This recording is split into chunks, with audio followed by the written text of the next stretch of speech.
Emily Mitchell had always been the kind of woman who drew attention without even trying. She was tall, graceful, and carried herself with a confidence that made people turn their heads when she walked into a room. That night, however, she wasn't dressed for attention. She wore a simple white blouse and a pair of jeans. Her hair was tied in a loose ponytail, and her makeup was light. She had just left her best friend's apartment after a small gathering where they laughed, shared stories, and enjoyed some quiet food together.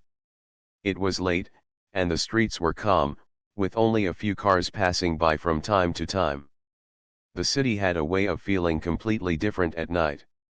During the day, it was noisy, filled with honking horns, people rushing, and constant movement. But at night, especially on the side roads Emily was taking, there was an unusual quiet. The street lights glowed softly, spreading orange light across the pavement. Emily kept both hands on the steering wheel and drove carefully. She wasn't in a hurry. She had always been a responsible driver, never reckless. Still, as she approached a stop sign on a small crossroad, she slowed down, looked both ways, and then gently moved forward. She didn't notice the police car parked in the shadows. Two officers sat inside, sipping coffee, looking for something to do on their quiet night shift. The car lights flashed suddenly, and Emily saw the red and blue reflection in her rearview mirror. Her heart skipped a beat, though she knew she had done nothing wrong. She pulled her car to the side of the road and took a deep breath. It was the kind of situation that made anyone feel nervous, even when they had nothing to hide. The police car pulled up behind her, and two officers stepped out. Their steps were heavy, confident, almost exaggerated. Emily lowered her window halfway and waited politely. One officer, tall with a rough voice, leaned in slightly and said, "Do you know why we stopped you?" His tone wasn't kind, it sounded more like an accusation. Emily answered softly, "I'm not sure, officer. Did I do something wrong?" "You rolled through that stop sign back there," the officer replied firmly. His partner stood nearby, arms crossed, glancing at Emily with a smirk. Emily thought back quickly. She was certain she had slowed down, looked both ways, and only moved after making sure it was safe. Still, she didn't argue. "I understand," she said politely. "I thought I stopped properly, but I'll be more careful." The officer didn't seem satisfied with her calmness. Instead of letting it go, he started asking more questions. "Where are you coming from this late at night? Where are you headed? Why are you driving alone?" His voice carried suspicion, as if every answer she gave might somehow prove her guilty. Emily remained calm. "I'm coming from a friend's place.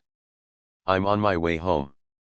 The second officer finally spoke, his tone carrying a hint of arrogance. "A nice car for someone driving alone at this hour. You sure it's yours?" Emily blinked at the comment but didn't let her composure break.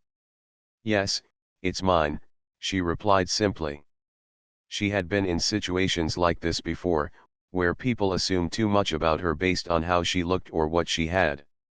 Over the years, she had learned that staying calm and collected was better than reacting with anger. Still, she could feel the uneasiness rising. The officers seemed less interested in a traffic stop and more interested in intimidating her. She reminded herself to breathe and keep steady. Her father had always told her, "Respect is powerful, Emily. When you keep your calm, people reveal who they are." Those words echoed in her mind as she watched the officers. The tall one leaned closer again. "License and registration." Emily nodded and reached slowly into her handbag, pulling out her wallet. She handed over her driver's license and the car documents. The officer snatched them from her hand without a thank you, glanced quickly, and then tossed them toward his partner.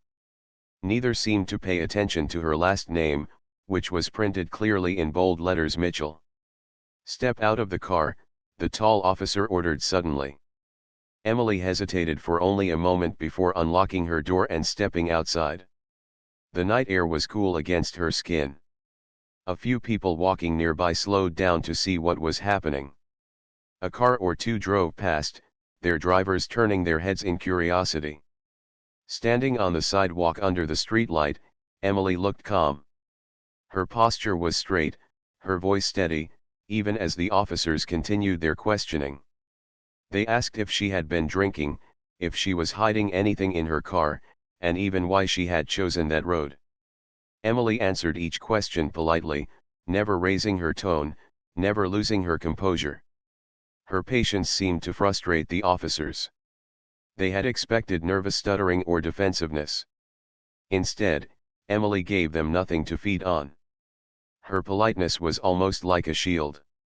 And though she seemed quiet, there was an invisible strength about her that neither of the officers could quite put their finger on.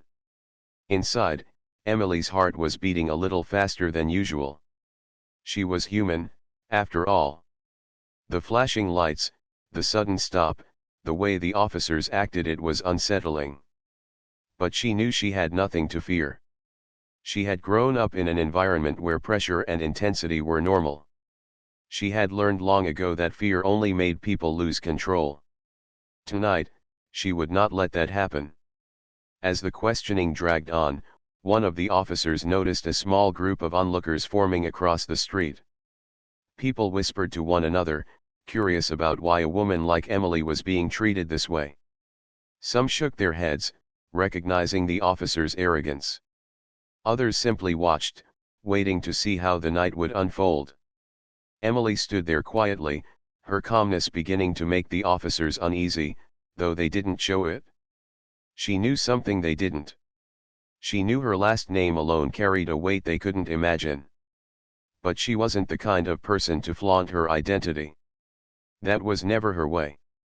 Her father had taught her humility as much as strength, and she had no desire to use his position unless absolutely necessary. So she waited, patient, like a storm cloud quietly building before lightning strikes. Emily stood by her car, the soft hum of the streetlights above her mixing with the faint sounds of the city at night. Her calmness was almost unsettling to the officers who had stopped her. They were used to people stumbling over their words, looking nervous, or even arguing. But Emily was none of those things. She answered politely, with steady eyes and an even voice, as though she had nothing in the world to fear. The taller officer, however, wasn't satisfied. He had a certain way of acting on the job, and part of that came from wanting to show authority. He paced in front of her car, shining his flashlight across the interior, even though she had nothing to hide. The second officer leaned against the police car, smirking as if he had already judged her. To them, this was just another stop, another chance to remind someone who was in charge. "Tell me again," the tall officer demanded, "where are you coming from at this hour?" Emily repeated calmly, "From a friend's house. We had dinner together, and now I'm heading home." Her words were clear, respectful. But instead of accepting her answer, the officer pressed further. "You always take this road? This isn't the fastest route." His tone carried suspicion, like her choice of street was proof of something. Emily folded her hands in front of her and said, "It's a quieter way home. I prefer less traffic." The officer narrowed his eyes, searching for something in her expression. Emily gave him nothing. Her face remained serene, her voice even. Her patience was beginning to puzzle not only the officers but also the small group of bystanders across the street who had stopped to watch. The second officer finally pushed himself off the police car and walked closer. He had been silent for most of the questioning, but now he spoke with a tone that carried both arrogance and amusement. "You seem a little too calm. Most people get nervous when we stop them." Emily looked at him gently and replied, "I believe I've done nothing wrong, officer. I'm here cooperating fully." Her words were simple, but they carried a quiet dignity that even the bystanders noticed. Some of them exchanged glances, whispering softly, wondering why the officers were pushing so hard when the woman was clearly not resisting or misbehaving. The taller officer frowned. He pulled her license out of his pocket, glanced at it briefly again, and then shoved it back into his partner's hand without paying much attention. To him, she was just another driver, someone who looked like she came from money and needed to be reminded that the rules applied to everyone. He didn't notice the name on the license, the name that carried a weight he couldn't imagine. "Step further away from the car," he ordered.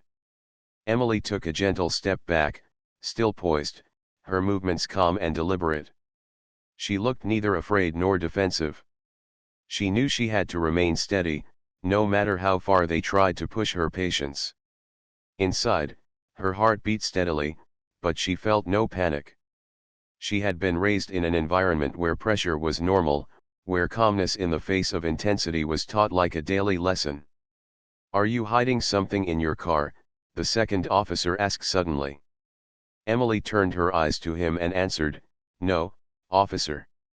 You are welcome to check if you need to." Her willingness to comply without hesitation caught them off guard. They expected excuses, stammering, maybe even resistance. Instead, she offered them permission, almost as though she had nothing in the world to lose. The taller officer leaned toward his partner and muttered something quietly, but Emily noticed their uncertainty. Her calmness was beginning to turn their confidence into doubt. They had stopped her expecting to be in full control, but now they felt as though they were the ones under watch. Meanwhile, the small crowd across the street grew slightly. People who had been walking their dogs or leaving nearby shops paused to see what was going on. A young couple stood together, whispering about how composed the woman looked. An older man shook his head, muttering that the officers were wasting time. Still, the questioning continued. The officers asked about where she worked, why she was dressed casually, why she was driving alone. Emily answered each question without hesitation. Her answers were simple, but there was a quiet confidence in her voice that suggested she had nothing to prove to them. "Why are you so calm?" the tall officer finally asked, almost frustrated. Emily tilted her head slightly, her expression soft but firm. "Because I know who I am," she replied. The words seemed simple, but they carried a depth the officers didn't understand yet. She wasn't being arrogant, she wasn't flaunting anything. She was merely speaking the truth in the most gentle way. The taller officer stepped back, his frustration growing. He had expected dominance, but instead, he felt as though he was being quietly tested. He didn't like that feeling. His partner crossed his arms again, glancing at the license one more time but still not noticing the name properly. Emily's phone buzzed in her pocket. She glanced at the officers and asked politely, "May I answer this?" They hesitated but nodded.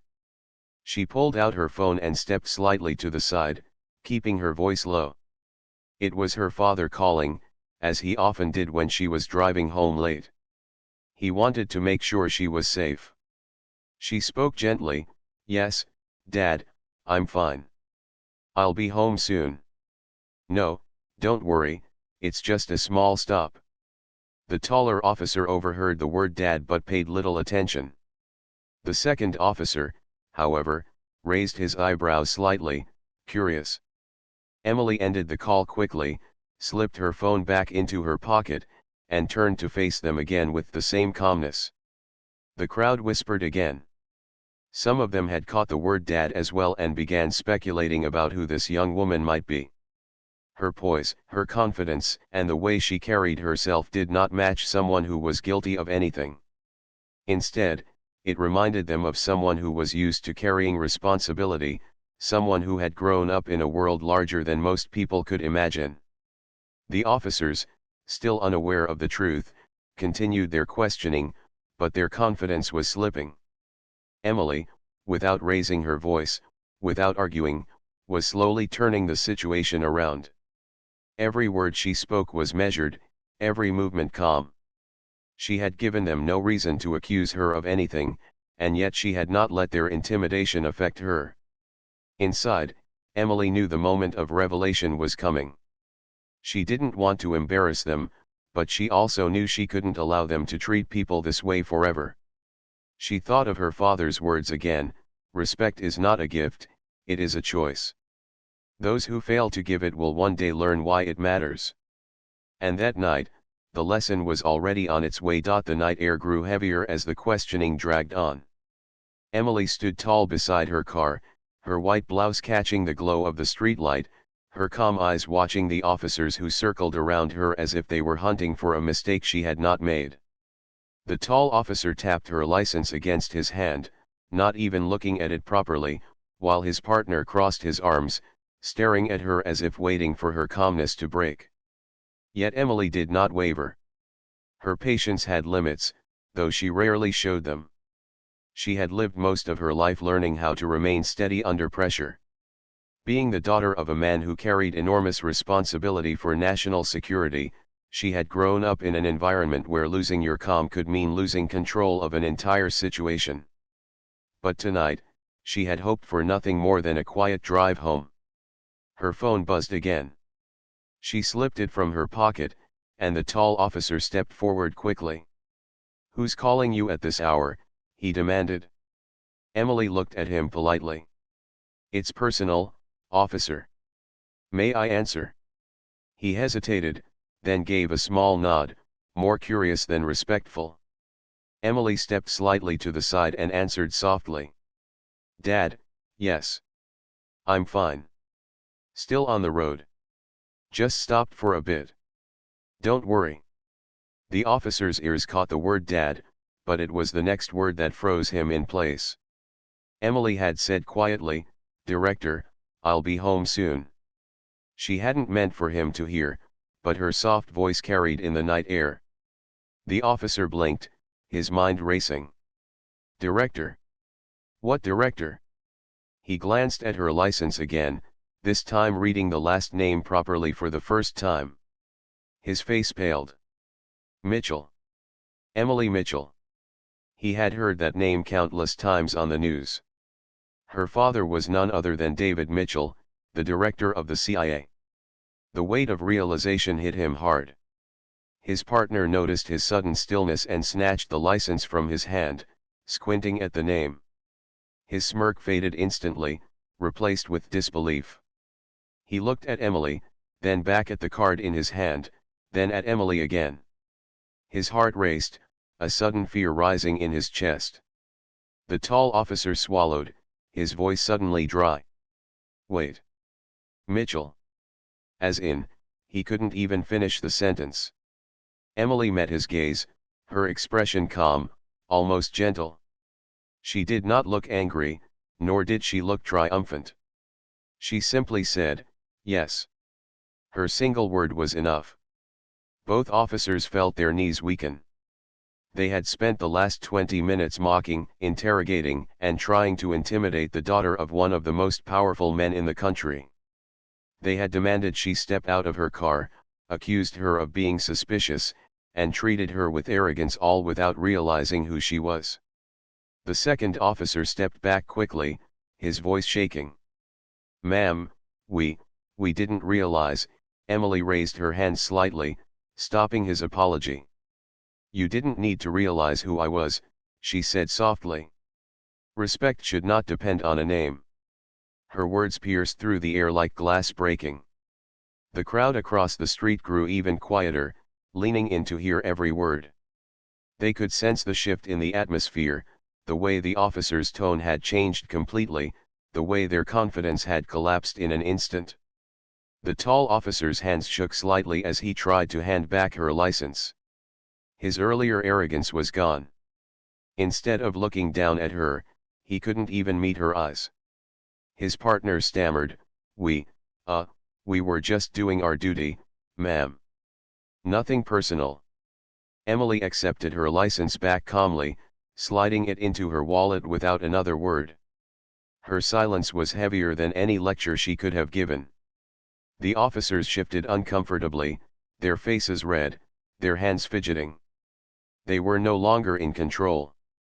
They felt as if the ground beneath them had shifted, and now they were the ones being judged.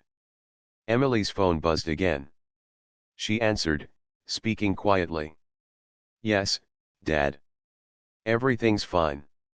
I'll be home soon. Then, after a pause, she added, "No, please don't send anyone. It's unnecessary." The officers exchanged horrified glances. The thought of CIA agents pulling up in armored vehicles made their stomachs twist. They realized just how narrowly they had avoided disaster. The crowd, sensing something extraordinary had just happened, began whispering among themselves. Some had heard the word director. Others pieced it together from the officers' reactions. Murmurs spread quickly, "She's someone important. Did you hear that? Wait, is she really who I think she is?" Emily turned to face the officers again. Her voice was calm, but her words carried weight. "You may treat me differently now that you know my name. But think about how you treated me before you knew. That's the part that matters." The taller officer's throat tightened. His partner shifted his weight uncomfortably, wishing the ground would open up and swallow him whole. They could barely look at her now. Their earlier arrogance had turned into fear, the kind of fear that lingers when you realize you've made a mistake you can't take back. Emily gave them a small nod, almost like a teacher dismissing students after a long lesson. "Am I free to go now?" she asked. Both officers stumbled over their words, rushing to agree. "Yes, of course, ma'am. Absolutely. You're free to go." Emily opened her car door and slid inside with the same grace she had shown all along. She didn't slam the door or speed away. Instead, she adjusted her seat belt, started the engine, and drove off slowly, leaving the officers standing there under the streetlight, their faces pale, their confidence shattered. The crowd slowly began to disperse, shaking their heads, whispering about what they had just witnessed. Some admired Emily's calmness. Others laughed quietly at how quickly the officers' behavior had changed once they realized who she was. The officers remained frozen for a long moment, the reality sinking in deeper with every passing second. They had stopped Emily Mitchell, the CIA director's daughter. They had treated her with arrogance, accused her, and tried to intimidate her.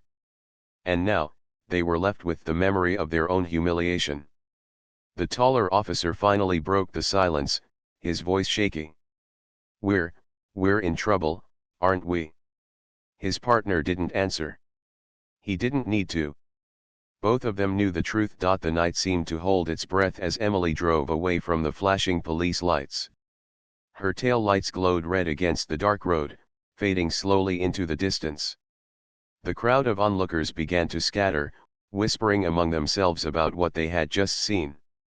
For them, it was a story they would carry for a long time, a story about a calm young woman who had turned the tables on two arrogant officers without ever raising her voice. The officers, however, were left standing frozen, their hearts heavy with fear and regret. Just minutes earlier, they had felt powerful, in complete control of the situation. But now, they could not shake the realization that they had humiliated themselves in front of not only the crowd but also someone whose family name carried enormous weight. Their arrogance had vanished, replaced by a nervous silence that neither of them dared to break. The taller officer finally turned to his partner, his voice low and unsteady. "What have we done?" His partner rubbed the back of his neck, unable to meet his eyes. "We didn't know," he muttered weakly. "That doesn't matter," the taller officer snapped quietly, though his anger was more at himself than anyone else. "You saw her face. You saw how calm she was. She knew the whole time, and she just let us bury ourselves." The partner sighed, shaking his head. "If her father finds out," his voice trailed off, heavy with dread. And yet, Emily wasn't thinking about revenge. As she drove, her face remained composed, though her thoughts swirled. She had been treated unfairly, yes, but more than that, she had seen how easily power could corrupt. She thought about how quickly the officers had shifted once they realized who she was. Their behavior before and after knowing her name was like night and day. And that, she believed, was the real problem. Respect should not be selective. Her father's voice from earlier echoed in her mind, respect is a choice.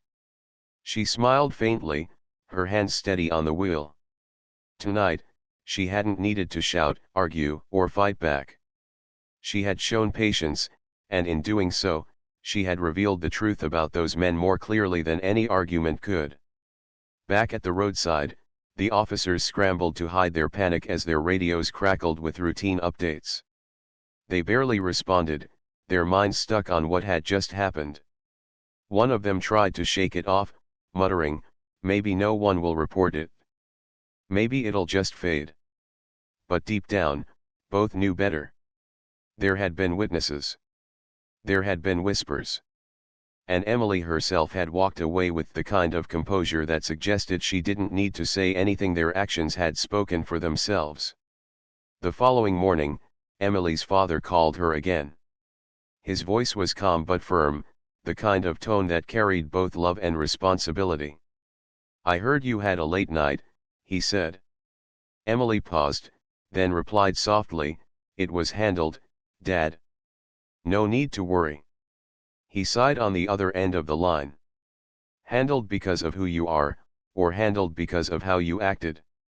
Emily thought for a moment. "Because of how I acted," she said at last. "At least, that's what I hope." Her father was silent for a few seconds, then chuckled softly. "That's my daughter."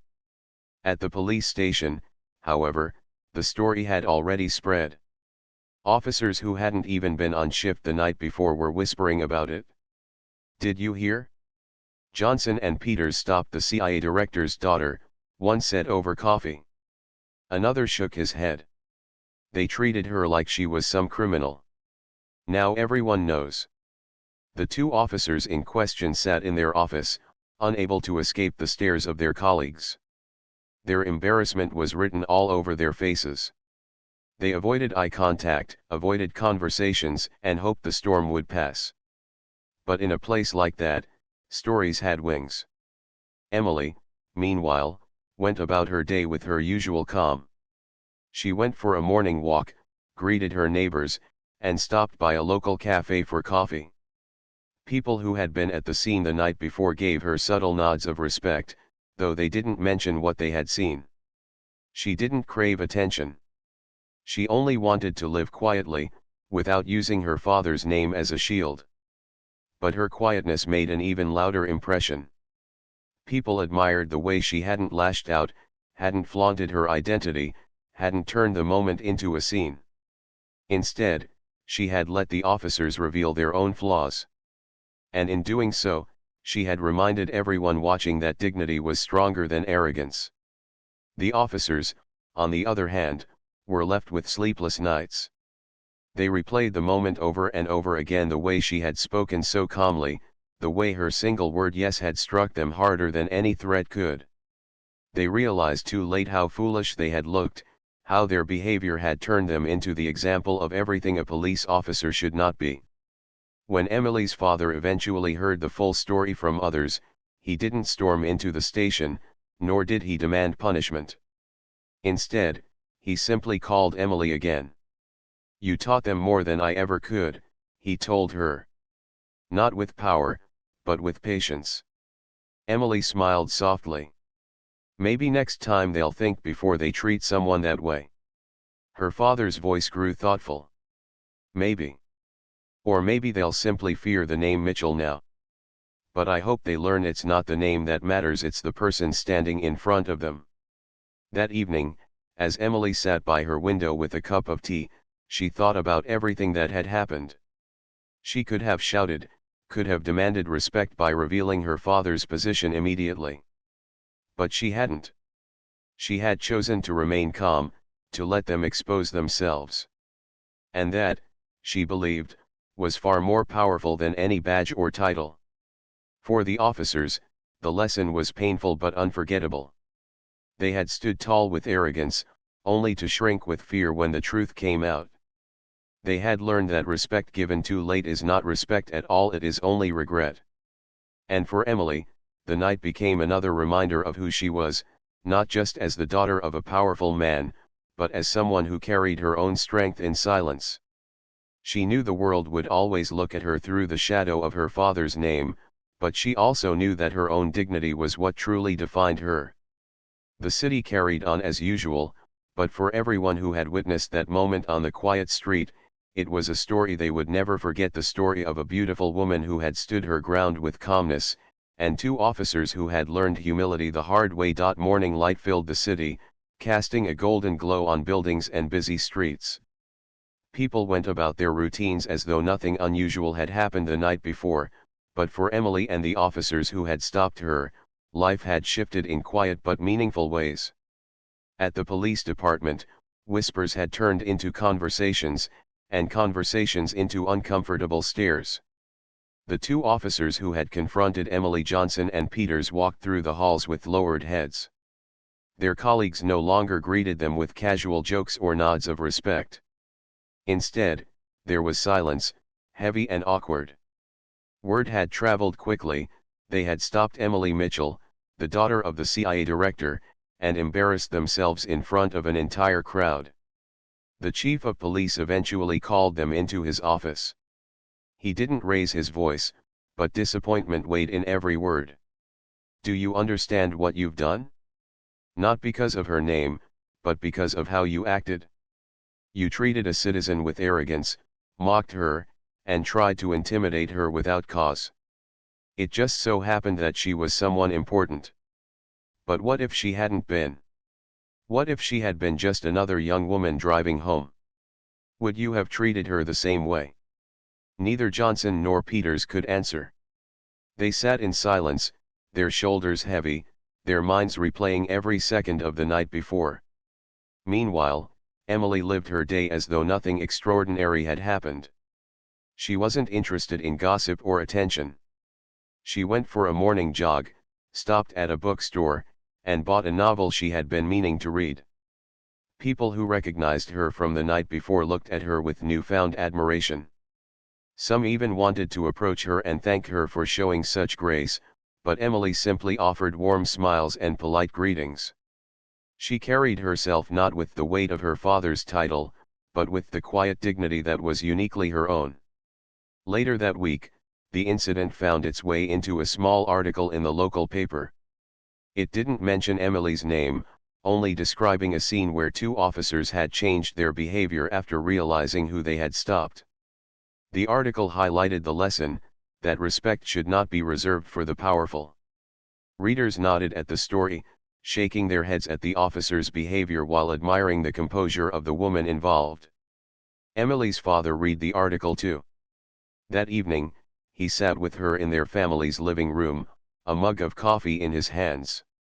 His eyes, sharp and thoughtful, studied her quietly before he finally said, "You didn't tell me everything." Emily smiled softly, knowing what he meant. "Because I didn't want you to act on it. I wanted it to be a lesson for them, not a punishment." Her father leaned back, impressed though not surprised. "You remind me of your mother. Calm when others lose control. Firm when others waver. You carry strength without needing to show it." Emily's smile deepened. "That's the way you raised me, Dad." Silence fell between them, comfortable and warm. He didn't need to say more. He knew his daughter had faced something unfair, and she had risen above it, leaving behind not anger but a lasting lesson for everyone who witnessed it. Back at the department, Johnson and Peters were reassigned. It wasn't an official punishment, but it was clear to everyone that their careers had taken a hit. More importantly, they carried the weight of their actions like a shadow that would follow them for a long time. Every time they stopped a car after that, they remembered Emily's calm face and her quiet words, "Respect should not depend on a name."